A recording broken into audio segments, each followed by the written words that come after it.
In this video, I'm going to prove to you that getting strong at strapless deadlifts does not ensure massive forms or even incredible grip strength. In fact, there are much better ways of getting massive forms and really good grip strength without doing these things in the first place. So let me break this down. First of all, you'll hear a lot of guys saying that if you can get your deadlift to a very respectable amount, that your forms will automatically be big, right? Now, of course, there's no proof to back up this statement, both in terms of research or anecdote, but you know what? We're gonna roll with that for a second, right? Let's assume that you're a natural guy and you reach a very advanced deadlift, say within the 500 to 600 pound range. What are your forms gonna look like? Well, how about we look at real world examples? In fact, I want you right now to pause this video and type in on the YouTube search engine 500 pound raw deadlift. Look that up. Then I want you to type in 545 pound raw deadlift, then 585. I think you'll agree with me that these are very good numbers for most natural guys, right? And that getting past that point could be very hard to do if you're not a competitive powerlifter or you have good genetics, right? So let's assume you're in the 500 to 585 range, right? Look at the form development of the guys I just showed you to look at. What do you see? Interestingly, you'll find that the vast majority, pretty much 95% of them, do not have massive forms. In fact, a lot of these guys have stick forms. So it's interesting.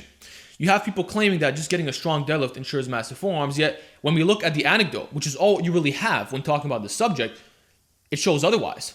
Like that doesn't really make any sense, right? For example, when I talk about rack pulls above the knee giving massive traps, you can call me out saying there's no research, whatever, but the anecdote shows that people who do it get big traps, correct? Well, how come the anecdote does not show in strong natural deadlifters that it ensures massive forms? How come these people who are making these claims have no proof to validate what they're saying? You see, it's just dogma. It's dogmatic bullshit that needs to stop in this fitness community. I'm tired of hearing it because there's no fucking proof that getting a 500 pound deadlift will give you massive forms. In fact, the evidence that we see so far, which is anecdotal, demonstrates the opposite, which suggests that you're gonna have small forms doing that. So why do guys have small forms when doing deadlift? Well, there's a multitude of factors to consider. Number one, it's not really an overloading lift for the form, nor is it like a grip strengthening test. In fact, there is actually a sport that is underground that a lot of guys don't know about. It's called grip sport. And guess what it's dedicated to? That's right, your grip. It is dedicated solely to your grip and it tests exclusively the grip. Now, what are you doing when you deadlift? You're working your lower body, you're working your upper body, you're working your grip. So it's not an isolation test. You are not testing your grip directly. There's a lot of other factors to consider here. You also have to consider the fact that the deadlift is a small diameter in terms of the regular barbell, and hand size can play a massive role here. If you have like 8-inch hands, 9-inch hands, which is it's pretty high, right? When you grab a barbell off the floor, it's gonna be easy. So it's not testing a lot of things. In fact, you're testing one facet of grip strength, which is not even your open hand strength, but just static strength. Because what you need to understand is that grip strength is not just holding on to a barbell, right? There's different types. There's bending, there's crushing, there's tearing, there's twisting strength, there's flexion strength, extension strength. Do you see how complex this gets? And that's why the sport of grip sport, right, includes all these features. There's different events, right? So if you want to get a real objective sense of what grip strength actually entails, go look up grip sport. You're going to see that it's a lot different from just doing the conventional deadlift. In fact, I will say that if you want to test your strength on a pull, on a heavy pull, it should be number one, double overhand, all right? It should be double overhand, not mixed grip, because mixed grip, the bar is actually trying to roll, right? But because one hand is underhand, the other is pronated, it prevents the rolling from occurring. So it's not an actual test of grip strength, right? If you want to really test it, do double overhand. You'll find a lot of guys who could pull the 500s, they can't even budge 400 off the floor with double overhand. What does this demonstrate? A weak grip.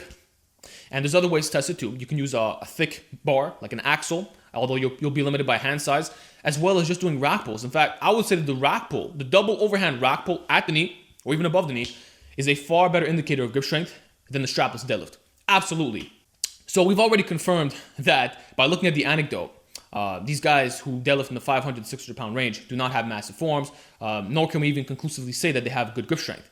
And if you want to take that challenge, again, go compete in grip sport and you'll see how wrong you actually are, right? But how about methods of actually growing your forms? What can you do? Well, guess what? It's called train like an arm wrestler. In fact, I want you to go back to that example. Remember when I told you to look up the 500 pound deadlifter, 545, 585? Okay, I want you to compare those same lifters to an average arm wrestler. Doesn't even have to be an elite guy. I just want you to go on YouTube, right? Type in arm wrestling training. Make sure it's a random dude that doesn't compete at an elite level. He's not a world champion.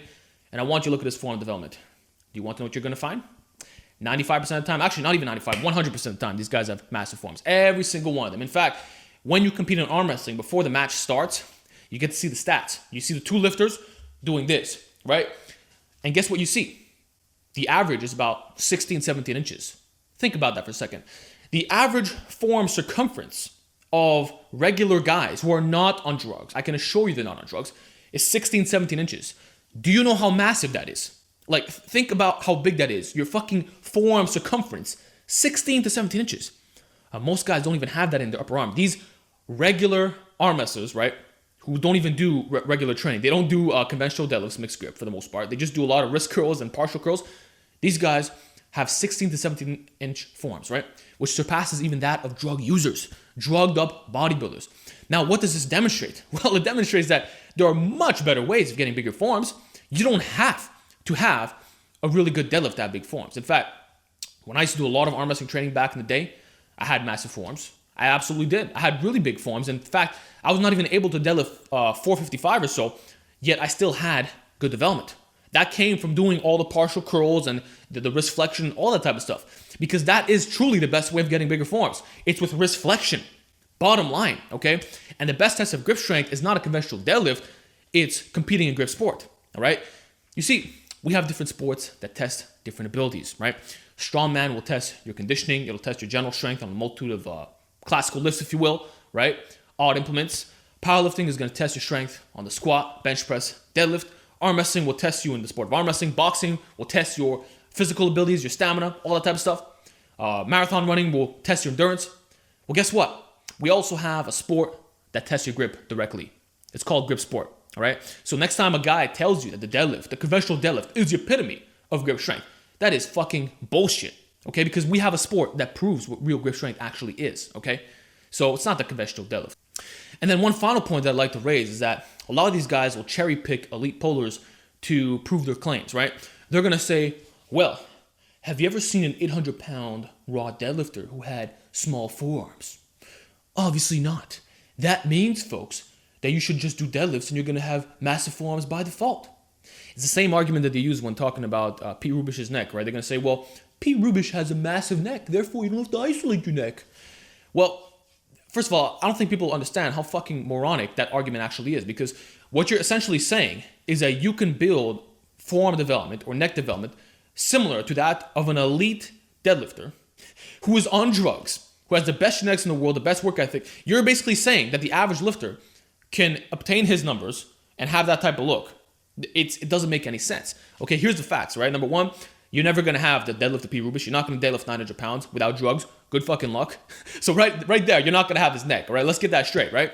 And in terms of the deadlifters, most of you guys are not going to pull 800 pounds. Like I said before, the average is going to be about 500 to 600. It's going to be within that range.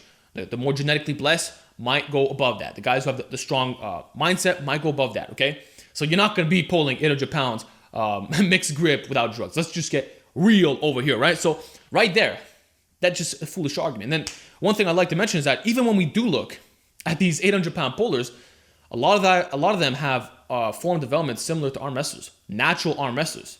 So does it really make logical sense to say that 800-pound deadlifts is the best way of getting big forms? Obviously not. There's a much more feasible way. It's called direct fucking work. Direct work. It's called competing in grip sport. It's called train like a goddamn arm wrestler. That's how you want big forms. It's so goddamn simple. Like, I always said this, right? If we look at high school wrestlers, teenagers, a lot of them have 19-inch necks. And that is not a lie. Look at high school wrestlers here, okay? Guys that are like 17, 18. A lot of them have 19-inch necks. And some of them can't even deadlift 500 pounds. So that itself demonstrates that there's a much better way of getting a bigger neck than just focusing on a 900-pound deadlift like Pete Rubish. Are you fucking kidding me? Saying you're going to deadlift 900 pounds? That's what you have to do to get a big neck. Like, it's the same thing for the forms. You're not going to deadlift 800, so you're not going to have that type of form development. So there's a more feasible way, which is with direct work. Train like a goddamn arm wrestler, okay? So listen, let's stop the dogma, right? We've already established that if you do the conventional deadlift, right, all it proves is that you're good at the conventional deadlift. It does not guarantee massive forms, as shown by the anecdote, as by comparing yourself to other sports. Nor is it the best test of grip strength, okay? If you want to test your grip strength on a deadlift, Number one, it has to be double overhand, not mixed grip. So it has to be double overhand and preferably in a rack. In my opinion, it should be done off a rack because now you're limiting the posterior chain and all these types of things. It's strictly a grip exercise, right? And that's really all I want to talk about. Trust me, guys, it's much better to train like an arm wrestler, competitive grip sport. I hope that this video opens up your mind a little bit and gets rid of that bias, okay? And again, don't listen to what I have to say. Just go look at the anecdote because that's all we have when talking about forearm development. There's no studies that talk about this stuff. So you have to look at the anecdote. And what we see is that in elite naturals who have strong deadlifts, they don't have massive forearms, really good grip strength either. And when you compare them to arm wrestlers who don't even do these things, it's very insignificant, the gains, right? So that's it for today's video. I hope this opened up your mind. Give me your feedback down below. And with that, I'll talk to you all next time.